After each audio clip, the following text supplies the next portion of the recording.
state of our roads, state of our health, the mass unemployment in Nigeria. These are clear issues that deserves Nigeria to step out and express their disapproval of this regime. There are those who have been saying that this regime is just 1 year old. No, don't tell us. The Tinubu regime has not acted any differently from the Buhari regime in terms of policies and program. From 1999 till date, all of the civil arms of the military of the ruling class in Nigeria, they have not acted differently from the military wing in implementing the same neoliberal capitalist policies. This is not the first time a protest is happening. What do you think this one will change? It's a new generation of people announcing. The slogan is clear here: end bad governance. Which hopefully, as the protest gets intensified, more people will come up. Again, Nigerians have disapproved the fears of the regime. There is just some troublemakers.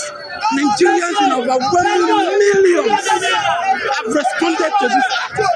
Millions of Nigerians have chosen to stay at home. And that, in fact, is a declaration of protest and disagreement against the policies of this regime.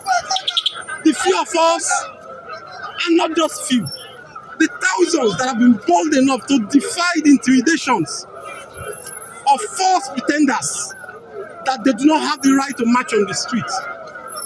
This is happening here in Lagos, and I'm quite sure it's happening in Abuja, in so many other places in this country. But there are those who would argue that the best place to make a change is on election day, and that if the not process of building consciousness, the process of building consciousness goes through a process. Nigerians and Nigeria will not act any differently from that process. And that first process of building political consciousness is to make Nigerians to become aware. Again, too, I just pointed out, our problem is not just Tinubu, it's the entirety of the ruling class. The romance of the ruling class with neoliberal policies. In 82, when the Shehu Shagari regime introduced austerity measure, and I will remind you, two musicians, Ebenezer Obey sang austerity measure, Galola, Sunny Ade sang, issue the àgbàdo ṣera lọ́jà. That was in response to austerity measure in 1982-83. So people should not come and tell us that this regime is 1 year old. This regime is as old as since 1982, and they have refused to break with the IMF and World Bank policies dictating that government must not have any involvement in the governance of the affairs of its people.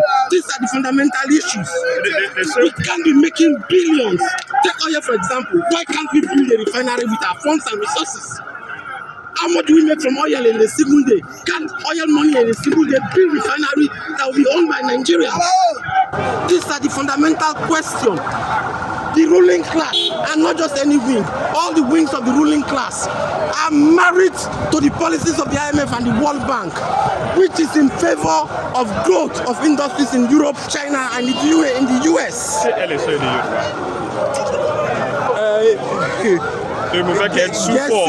Gẹ̀ẹ́sì ló máa dùn lẹ́nu mi sọ.